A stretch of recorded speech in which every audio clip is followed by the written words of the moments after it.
Donc, Darren, qui est un ancien étudiant, comme vous avez pu le voir dans la programmation, donc un ancien étudiant de Kiuna, un jeune prodige, nous fera, dans le fond, une conférence, la première conférence, comme je l'ai mentionné.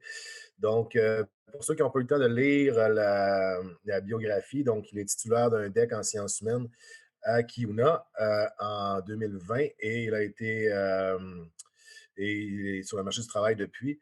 Euh, donc, il va nous parler aujourd'hui de l'enjeu de la dégradation culturelle chez les Inuits et chez les Autochtones qui ne date pas d'hier, de la dépossession territoriale jusqu'aux négociations territoriales, donc débutées dans les années 70, donc qui ne mènent nulle part jusqu'à présent et nous laisse à nous demander ce que nous devons faire pour assurer la pérennité culturelle de notre société. Alors, je vais laisser la parole à Darren. Il va y avoir également une période de questions à la fin de la conférence. Donc, vous gardez vos questions pour la fin de la conférence et vous pourrez les écrire soit dans le chat, dans le fil de conversation, ou les poser directement ici en levant la main à l'écran. Alors, vous êtes quand même bon nombre. Je vais essayer de vous voir, dans le fond, là, où vous ouvrirez vos micros. En tout cas, c'est la première conférence. On va s'ajuster. Donc, on va essayer de gérer comme il faut la période de questions. Et pour l'instant, tout ce qu'il y a à savoir, c'est de vous fermer vos micros et vous écouter Darren attentivement parce que ça va être fort intéressant. Donc, merci Darren, je te laisse la parole. Merci David. Quoi tout le monde? J'aimerais commencer en disant merci à l'équipe de QNA de m'avoir invité. J'aurais beaucoup aimé ça, faire ma présentation en live à l'école, mais malheureusement, le COVID fait en sorte qu'on va faire ça à distance. Donc, le titre de ma présentation qui est Mishkenu, qui pourrait se traduire par Notre chemin. Donc, pour ma présentation, dans le fond, Euh, c'est pas vraiment compliqué. Dans le fond, c'est divisé en deux parties. Donc, la première partie, Wenchinon, donc qui se traduit par Qui sommes-nous? Donc, les facteurs de la dégradation culturelle. Donc, on va parler, dans le fond, de la citoyenneté d'hier à aujourd'hui. On va parler également aussi de la place de la culture dans les institutions, notamment dans le système politique et le système économique. Ensuite, on va parler de la démarche d'autodétermination des Pequawagin-Inuits, donc la commission Tepel-Métichun, dont je suis membre depuis mai 2019. Donc, j'ai été élu par la population de Mashteh. Donc, on va parler notamment de justement la citoyenneté et les institutions. Je ne vais pas tout présenter les résultats de la démarche de la Constitution, je vais principalement parler justement de la citoyenneté des institutions. Wenchinon, les facteurs au cœur de la dégradation culturelle. Donc, un bref résumé de l'histoire.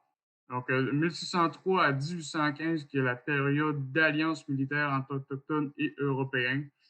Ensuite, on se dirige vers la mise en réserve et l'imposition de la loi sur les Indiens en 1876, pour arriver ensuite à les écoles résidentielles de 1886 à 1996. Donc, ce qui est vraiment important à retenir de cette ligne du temps, c'est que, dans le fond, au départ, dans le but justement d'aller s'approprier les ressources naturelles sur le territoire des Autochtones, donc la mise en réserve pour libérer le territoire des Autochtones pour avoir accès aux ressources. Mais sauf que c'est pas suffisant, dans le fond, pour l'État pour aller chercher les ressources, puisque les Autochtones ont beaucoup de résistance dû justement aux liens forts culturels qu'ils ont avec la nature, d'où vient justement l'idée d'imposer les écoles résidentielles pour tuer l'Indien dans l'enfant. Pour les conséquences de la loi sur les Indiens, on parle notamment de la perte d'autonomie. C'est pas à un État étranger de choisir la définition de l'identité d'une nation. En fait, c'est quelque chose qui est assez bizarre. C'est comme si, dans le fond, la France mettait à décider de qui est citoyen espagnol, par exemple. Ensuite, on a la perte culturelle, puisque dans le fond, vu que la loi sur les Indiens définit la citoyenneté autochtone sur la base du sang, sur la base de la descendance familiale, ça enlève toute la valeur, dans le fond, à la culture. Comme, par exemple, quand j'étais plus jeune, je me disais, dans le fond, que j'avais pas vraiment besoin d'apprendre de l'écriture autochtone parce que, dans le fond, mon statut, ben, je me fiais, dans le fond, sur mon statut qui est basé justement sur le sang. Ensuite, on a le sexisme, puisque, dans le fond, ce sont les femmes qui étaient principalement visées par l'émancipation. Donc, l'identité par le sang, une idée préconçue. L'idée que l'identité autochtone se caractérise uniquement par le sang vient de l'imposition sur les Indiens. Euh, Malheureusement, c'est une idée que beaucoup aujourd'hui adhèrent toujours. On va pouvoir le voir notamment avec les réponses de sondage que je vais vous présenter plus tard par rapport à la commission TPM-Métichun. Je présente mon ami Snoopy.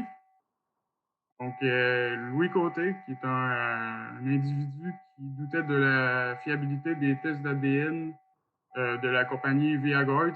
La compagnie Viaguard, qui est une entreprise qui fait notamment des tests d'ADN. Le résultat des tests de Snoopy a révélé, dans le fond, qu'il y avait 12% de sang Abenaki et 8% de sang Mohawk. Donc, ça démontre, dans le fond, à quel point les tests d'ADN sont pas fiables. C'est pas quelque chose, dans le fond, qu'on devrait utiliser comme balise, dans le fond, de l'identité. Donc, dans le fond, on comprend que le sang, c'est pas quelque chose qu'on doit utiliser pour définir notre citoyenneté. Donc, ce qu'on peut se demander, c'est par quelle définition d'identité devrions-nous remplacer celle de la loi sur les Indiens? La première question qui serait importante à se poser par rapport à ça, c'est comment se construit l'identité? Donc, théorie de la reconnaissance dans Peau rouge et masque blanc. Dans l'ouvrage de Glenn Coulthard, la théorie de la reconnaissance est utilisée pour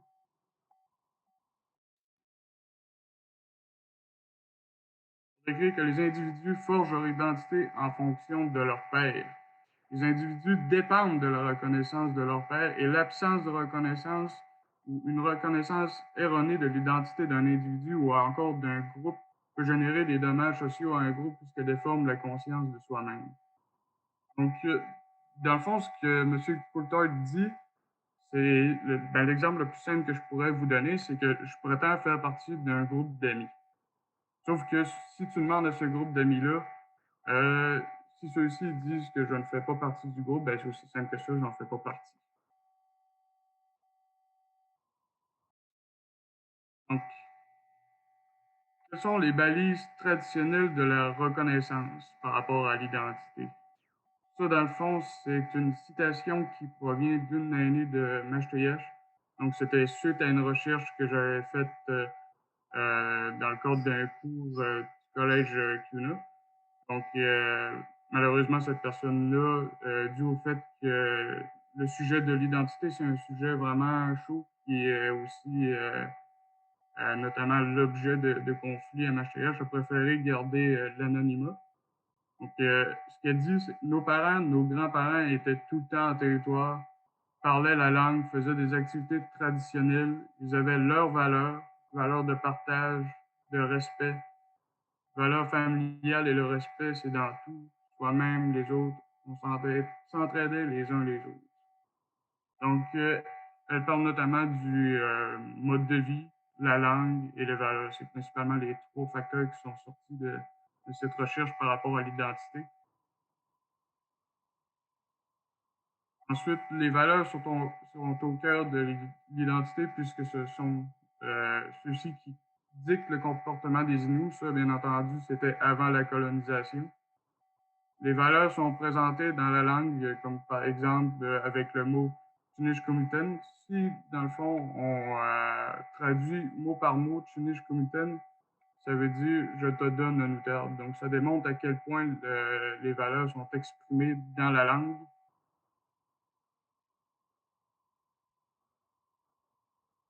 Donc, l'identité Inou, c'est l'ensemble de nos valeurs, nos principes et notre langue qui forgent un comportement propre et digne d'un citoyen Inuit. C'est de cette manière que les Inuits se reconnaissaient entre eux traditionnellement. C'est possible de baliser sa citoyenneté avec des critères de langue et de connaissance des valeurs. D'ailleurs, c'est principalement ce que toutes les sociétés à travers le monde font. Les Canadiens ont leur balise par rapport à l'immigration. Donc, c'est possible pour nous de l'avoir aussi. L'identité est nous au cœur des institutions pour la pérennité culturelle. Donc, avant la colonisation, euh, c'est la culture qui dictait notre comportement.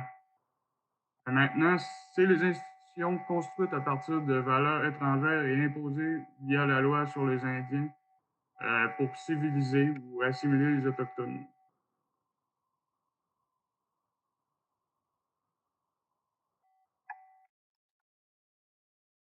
Donc, de nos jours, on reçoit beaucoup de commentaires de la part de nos aînés. C'est triste, mais comme par exemple, je parle souvent avec mon mouchoum, il me dit souvent, ben, il nous reproche souvent, dans le fond, aux jeunes de ne plus se comporter justement comme les Inuits se comportaient dans le temps. On voit de moins en moins de partage, d'entraide dans la communauté. Les gens se comportent de plus en plus de manière individualiste. Puis, dans le fond, c'est important d'être capable d'expliquer pourquoi ça arrive pour pouvoir justement modifier cette réalité-là. Donc, c'est normal, dans le fond, qu'on se comporte de cette manière-là aujourd'hui, quand on regarde, dans le fond, les principes, les valeurs dans l'économie canadienne qui nous sont imposées. Donc, parmi ces principes-là, on a notamment l'accumulation, la compétition, la propriété privée, l'égalité des chances. Mais quand on regarde, dans le fond, nos principes et nos valeurs dans l'économie traditionnelle, on parle d'égalité, on parle de partage, de respect et d'entraide. Donc, si on compare les deux, on voit que c'est presque l'inverse. Donc, ça me paraît moins surprenant en voyant ces deux comparaisons-là, dans le fond, de voir pourquoi on se comporte de manière différente aujourd'hui.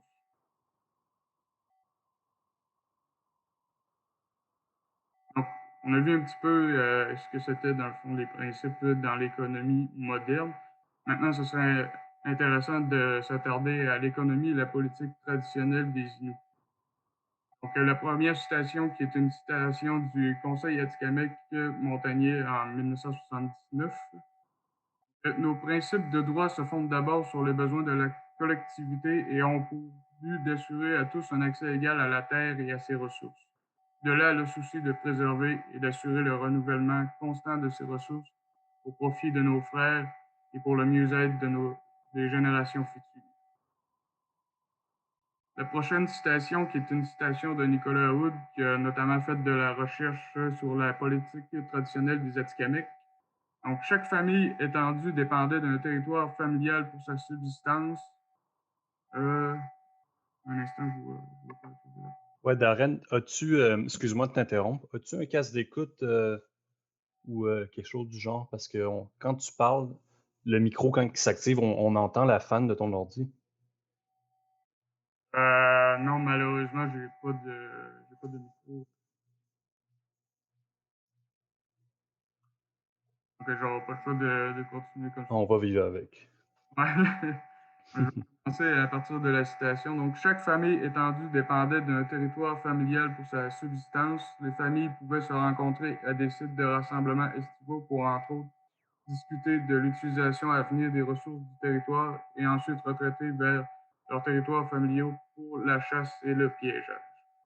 Donc, on voit à travers cette citation-là que la politique, anciennement, donc, se faisait plus de l'économie aussi de manière collective. Euh, donc, par la suite, les familles choisissent les orientations économiques pour assurer l'égalité du partage des ressources et d'assurer, dans le fond, le respect ou la pérennité des ressources sur le territoire. Donc, on voit que c'est possible d'organiser l'exploitation des ressources du territoire de façon à ce que les familles décident des orientations et la division des ressources.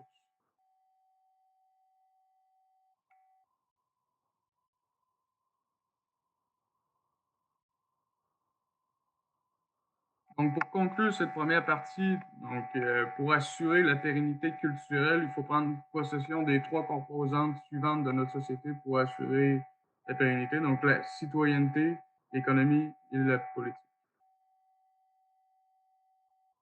Donc, maintenant, on arrive à ma deuxième partie de cette présentation, qui est à propos de la commission Tepel-Meteshun, donc la démarche d'autodétermination des Peguagami-Inuits.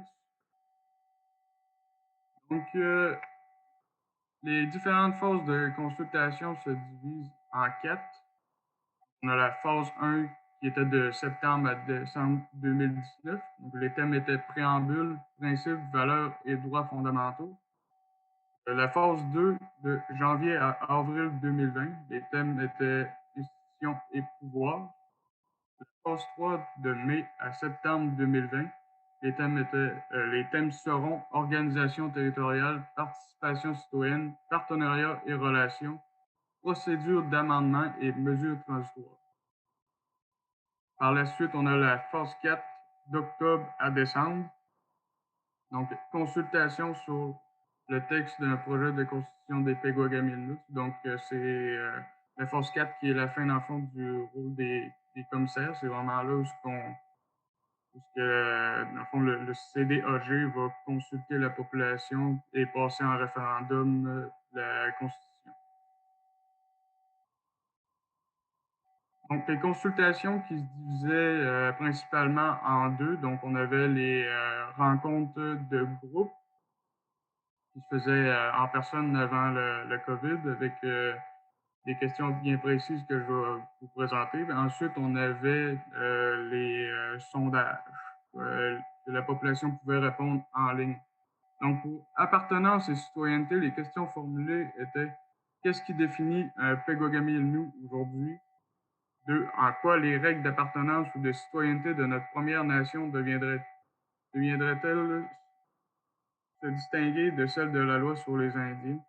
3. Quels éléments pourraient permettre à notre Première Nation d'avoir des règles d'appartenance ou de citoyenneté inclusives tout en protégeant son identité distinctive? Donc, voici quelques propositions et commentaires qu'on a eus sous le thème d'appartenance et citoyenneté durant, dans le fond, les rencontres de groupe.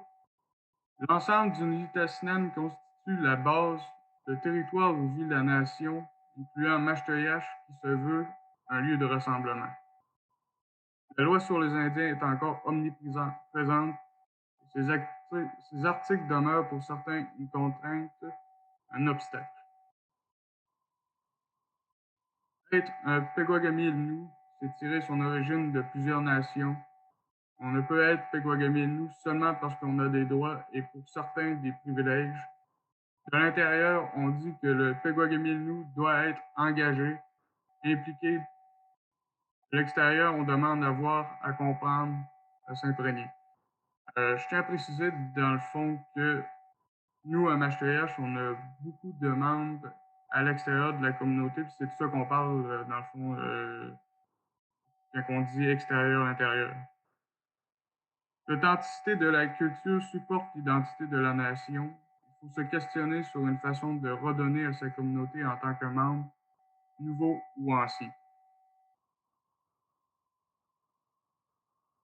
Donc, voici les résultats de sondage pour appartenance et citoyenneté.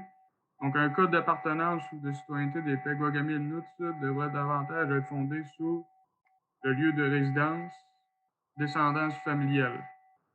Donc, 76,79% des répondants du sondage ont opté, dans le fond, pour descendance familiale versus lieu de résidence. Un code d'appartenance ou de citoyenneté des Peguagami Inuits devrait permettre à des personnes non inscrites au registre des Indiens d'être membres de la Première Nation des Peguagami Inuits. Donc, ce qu'on voulait savoir, c'est est-ce qu'on devrait aller au-delà, dans le fond, de la loi sur les Indiens par rapport à la citoyenneté? Donc, 45% des répondants étaient totalement en désaccord, 7% partiellement en désaccord, contre 34% partiellement en accord et 12% totalement en accord. Donc, ça répond un petit peu à la question que je venais de poser. Dans le fond, la population s'est positionnée en désaccord à la proposition d'aller plus loin que la loi sur les Indiens par rapport à l'appartenance.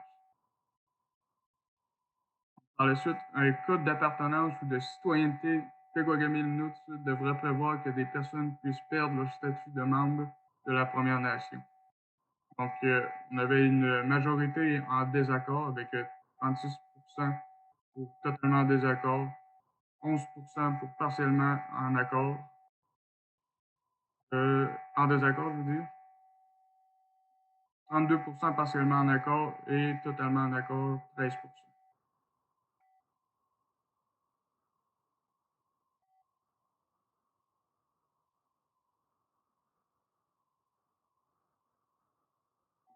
Donc, pour le thème système politique et mode de scrutin, les questions qui ont été formulées lors des rencontres de groupe, c'était quelle institution voulons-nous mettre en place pour nous gouverner dans le cadre d'un système politique propre au Pequawagamis-Inuits?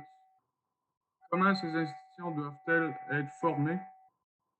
Comment notre gouvernement sera-t-il responsable devant le peuple? Quelles seront les relations de collaboration et de contrôle entre les déteneurs de pouvoir et détenus par nos institutions? Quelle serait la meilleure façon de représenter adéquatement l'ensemble des Pequawagamis-Inuits dans nos institutions? Voici quelques propositions et commentaires qu'on a eus sur ce thème-là. Donc, qu'il y ait des représentants élus parmi les aînés, les jeunes, les femmes, et sièges attitrés. Donc, ce qu'on nous demandait, c'est d'avoir, dans le fond, une place pour tous pour avoir une meilleure représentativité dans notre gouvernance. Avant, on était représenté par la famille du territoire. Donc, comme j'ai présenté plus tôt, ce sont les familles qui géraient le territoire traditionnellement. C'est un commentaire qu'il y a eu aussi durant les rencontres de la commission. Le futur gouvernement pourrait être chapeauté par une institution comme un grand conseil, par exemple. Avoir un ou des conseils consultatifs exécutifs, comme cela, tout le monde serait consulté dans l'égalité.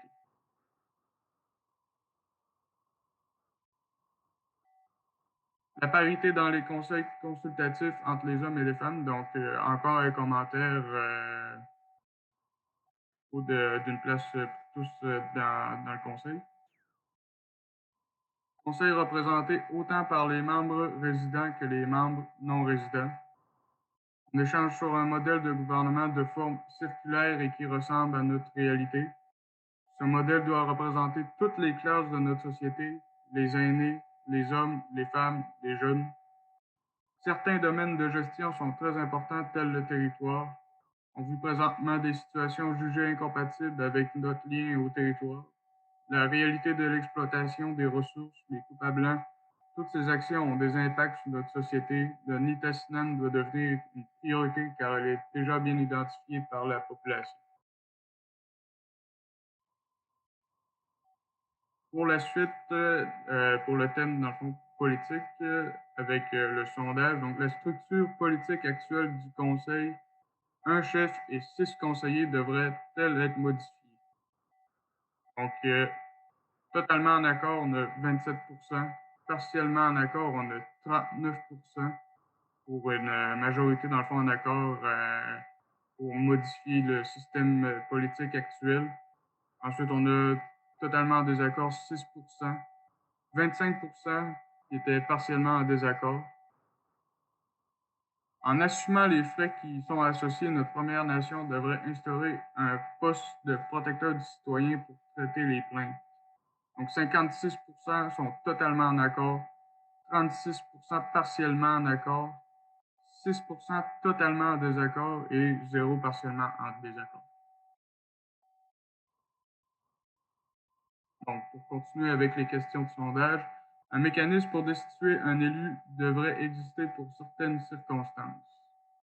77% totalement en accord, 18% partiellement en accord et 0% pour les désaccords. Premières Nations devraient commencer à mettre en place de façon graduelle un système de justice adapté à la réalité des Peguagamilenut. Donc, on avait 50% qui étaient totalement en accord, 32% partiellement en accord, contre 6% totalement en désaccord et 6% partiellement en désaccord.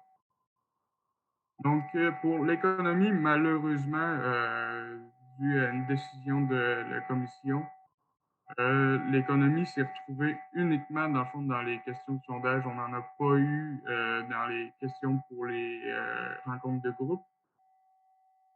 Donc, pour le système politique en place devrait, pardon, les systèmes politiques en place devraient favoriser les mesures pour atténuer les inégalités sociales.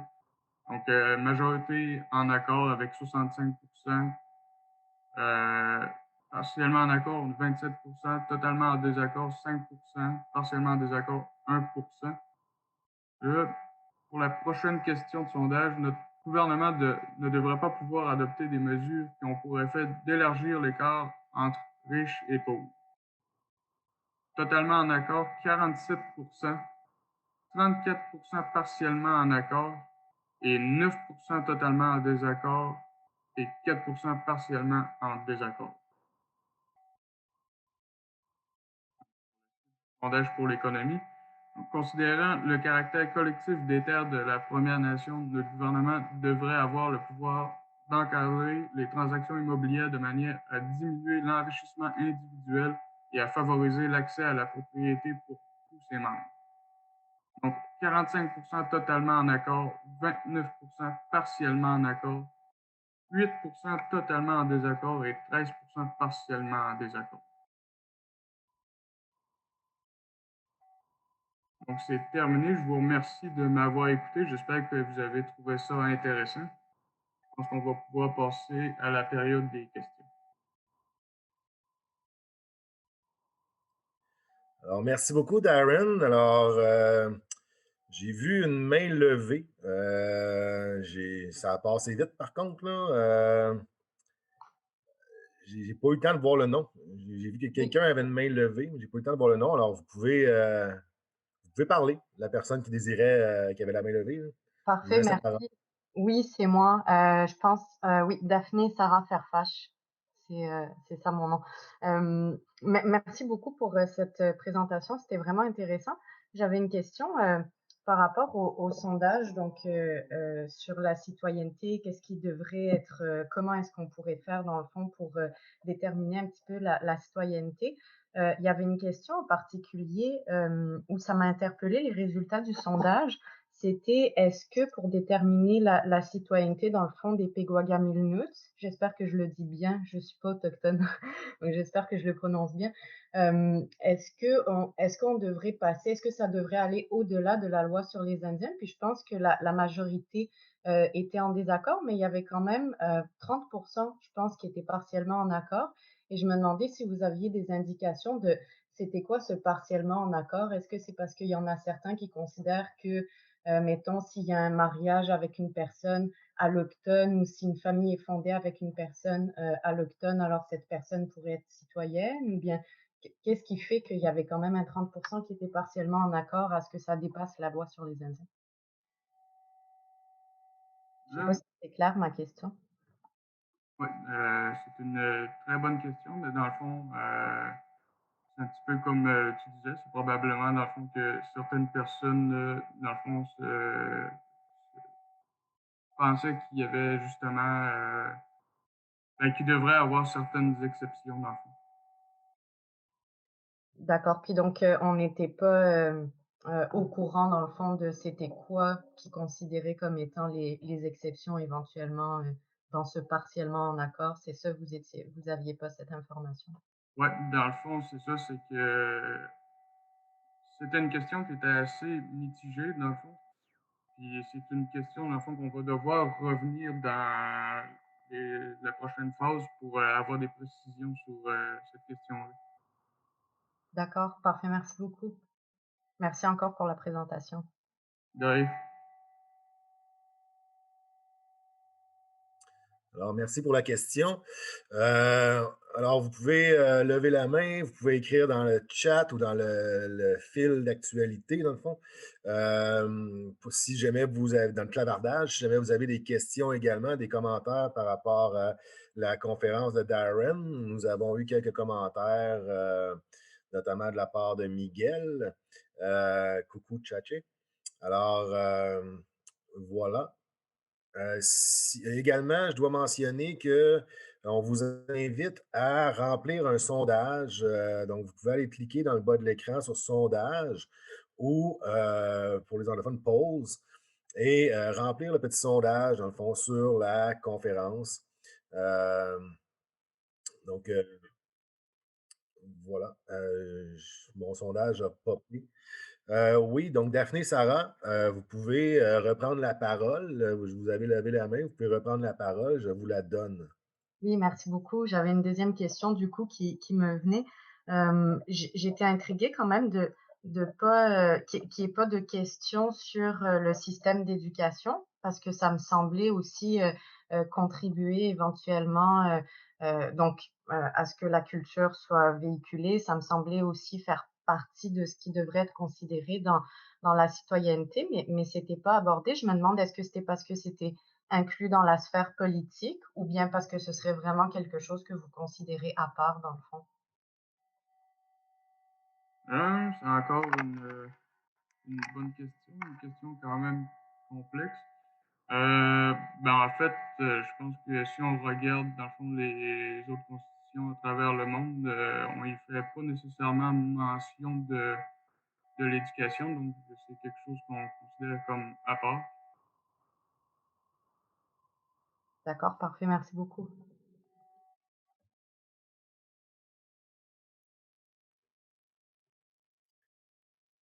Donc, est-ce qu'il y a d'autres questions, commentaires de vive voix ou par écrit?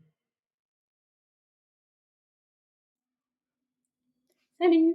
Moi, c'est Julie. Salut Darren. Oui.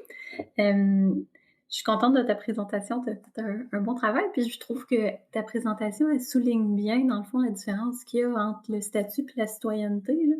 Je ne sais pas si tu voulais revenir un petit peu là-dessus, sur les discussions que vous avez dans le comité de la Constitution, à savoir quelle différence vous faites, puis comment les membres perçoivent ce type de distinction-là. Salut Julie. Encore une bonne question. Dans le fond, dans les rencontres de la commission, là, je parle uniquement, dans le fond, entre les commissaires. C'est vraiment quelque chose qui est à débat, la citoyenneté. Et pour l'instant, il n'y a pas encore de consensus par rapport à la citoyenneté. Je te mets dans l'eau chaude, je suis désolée. Je voulais juste savoir. Je suis curieuse.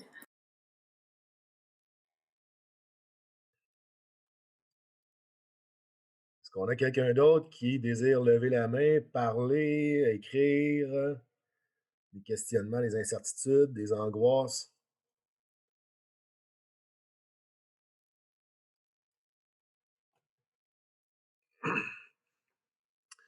Alors, si on n'a pas personne d'autre qui désire prendre la parole, Charles Albert, ben oui, Charles Albert, vas-y, vas-y. Puis il y a une deuxième personne qui a levé la main aussi. Donc, je laisse la parole à Charles Albert et l'autre personne pourra relever la main parce que je vois juste deux participants ont levé la main sur mon écran, donc je ne vois pas les noms. Donc, allez-y. Oui, Darren, bonjour. C'est le fun de te revoir. J'avais une question par rapport aux inégalités sociales. Est-ce qu'il y a eu une discussion sur comment aborder ça ou est-ce que pour l'instant, vous êtes seulement dans le questionnement à savoir est-ce que les gens ont cette préoccupation-là ou pas? Parce que c'est quand même comment je pourrais dire ça? Dans le Québec, dans le Canada, il y a différentes manières de régler, si on veut, la question des inégalités économiques, mais c'est beaucoup par la fiscalité. Donc, où est rendue la discussion par rapport à ça? J'ai pas bien le choix d'être honnête. C'est pas vraiment les inégalités sociales présentement dans ce qu'on a discuté par rapport à la commission, on n'a pas discuté encore justement de ce qui pouvait être fait. C'est plus quelque chose, dans le fond, qui a été mis comme dans les principes du préambule.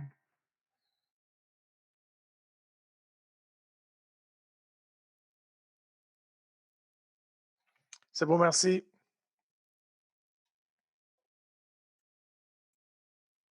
Alors, il y avait une autre main levée. Alors, vous pouvez prendre la parole, l'autre main. Oui, c'était moi encore, pardon, j'ai beaucoup de questions suite à votre présentation. Je me demandais, dans le fond, si le sondage puis les enjeux que vous avez présentés, est-ce qu'on le retrouve aussi dans d'autres communautés, dans le fond, toute cette question-là? Est-ce que c'est abordé aussi sous forme de sondage auprès de la communauté, ou bien est-ce qu'il y a des communautés qui abordent la question de façon différentes? Est-ce qu'il y en a qui n'en parlent pas? Comment ça se passe un petit peu dans d'autres milieux? Si vous pouvez répondre, bien sûr.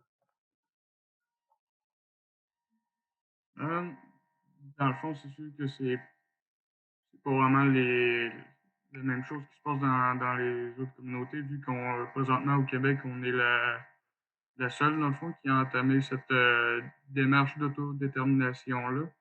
Donc, je pourrais pas vraiment répondre à ta question, mais à ma connaissance, on est les seuls. Parfait, merci. Ben, ça répond en fait à ma question. Merci beaucoup. De rien.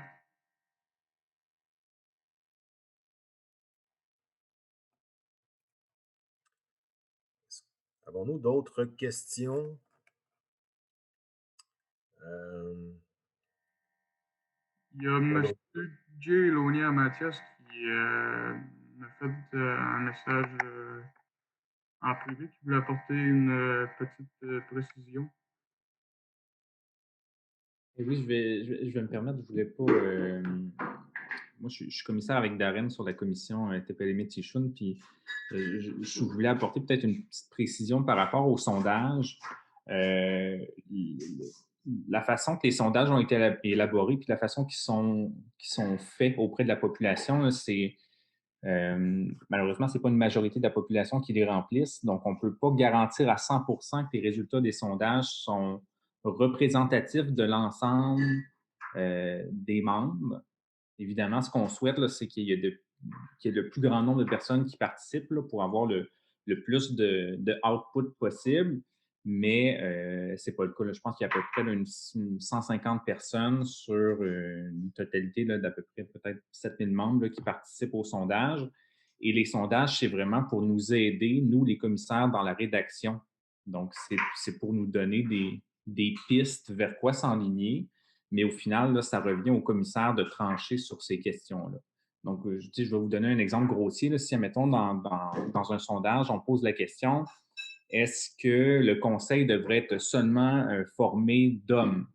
Et que ça donne qu'on n'a que des hommes qui répondent et qui disent oui, ça devrait être que des hommes. Donc là, on aurait un résultat de sondage qui dit 100% des répondants sont d'accord à ce que les hommes soient les seuls qui puissent se présenter au conseil. Nous, après, on peut se dire, ben non, c'est peut-être pas représentatif de l'ensemble de nos membres. Donc, nous, on décide de ne pas aller dans cette direction-là. Donc, c'est seulement un exemple, une clarification que je souhaite apporter.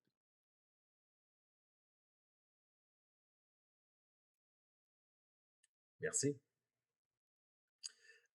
On m'a fait part dans le clavardage que Miguel avait peut-être levé la main. Miguel, avais-tu levé la main?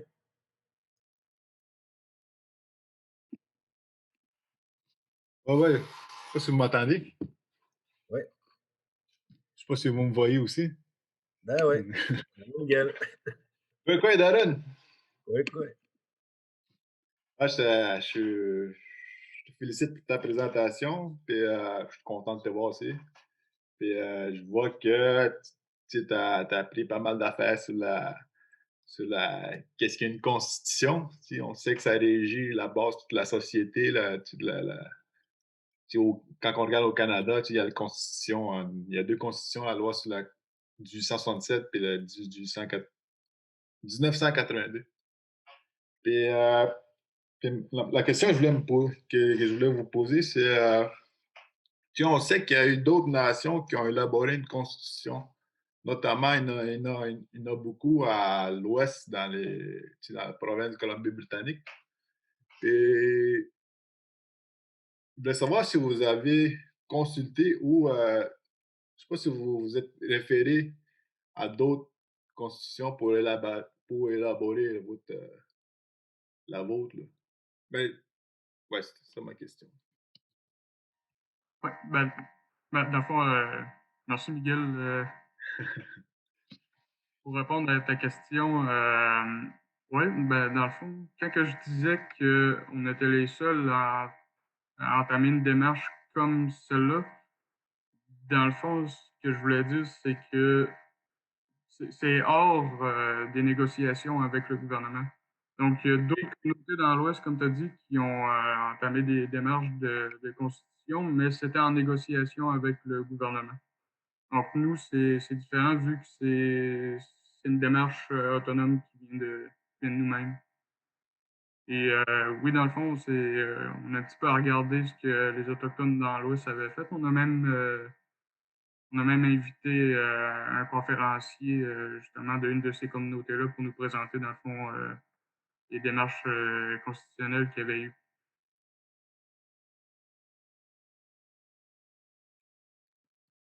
C'est bien.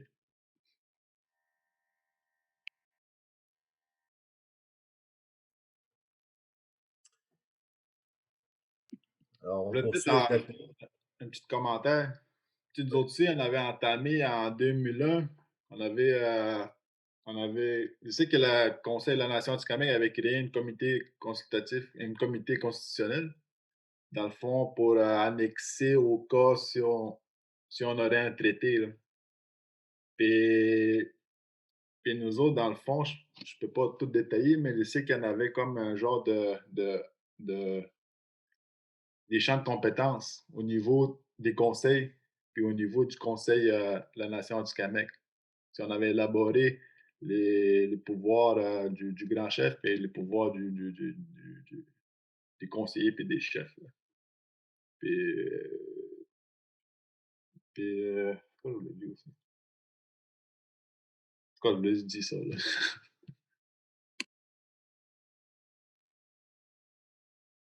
Finalement, ça a-tu abouti, dans le fond, ces consultations-là? Ben, il y avait eu une première ébauche. On a présenté ça je pense que le comité il avait fait de la tournée des communautés. Puis il fallait qu'il y ait comme un genre de référendum pour que la nation puisse accepter la Constitution. Puis ces dernières années, ils ont essayé de relancer l'élaboration, mais ça n'a pas vraiment donné lieu. Il est comme un peu sur le table, je dirais. Ah, c'est dommage, mais nous autres aussi, dans le fond, à Mastoyache, c'était pas la première fois, dans le fond, qu'on entamait une démarche comme celle-là. Si je me trompe pas, c'est la 3e fois. Mais ce qu'il faut comprendre, là, dans les communautés, il n'y a pas grand monde qui savent c'est quoi une constitution. C'est pas grand monde. Il faudrait faire un genre de sensibilisation, donner des informations. Qu'est-ce qu'une constitution? Dans, pour que pour que les gens puissent, comment dire ça, être conscients ou qu'ils puissent savoir l'impact qu'il peut avoir sur notamment sur la citoyenneté, sur les champs de compétences, quand j'oublie mes mots, mais avant tout, il faudrait peut-être comme éduquer nos gens. Les préparer. Ouais. Ben, pas vraiment éduquer, mais les sensibiliser, les faire comprendre c'est quoi une constitution. Là. Puis qu'est-ce que ça peut apporter au sein de la nation. Là. Puis aussi, j'avais une autre question. Avez-vous mis un genre de territoire d'application sur genre, mais ce que je veux dire, c'est que est-ce que la Constitution va être applicable seulement dans le territoire du Maastricht ou dans le territoire du, euh, du territoire ancestral, là, mais du C'est territoire décennal. une excellente question, ça, Miguel. Dans le fond, ça aussi, c'est quelque chose qui est à débat. Notamment avec nos membres qui sont à l'extérieur. Est-ce qu'on leur offre un service? Est-ce qu'on leur offre pas? Il y a même été question d'ambassade dans certains lieux stratégiques, certaines villes où on avait beaucoup de membres. Donc, c'est quelque chose qui n'est pas encore déterminé. Je vais être obligé de revenir à Kuna pour vous présenter les résultats finaux.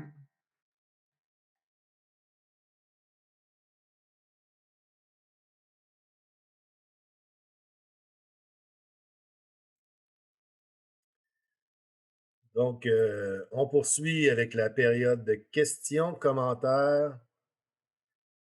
Angoisse, félicitations.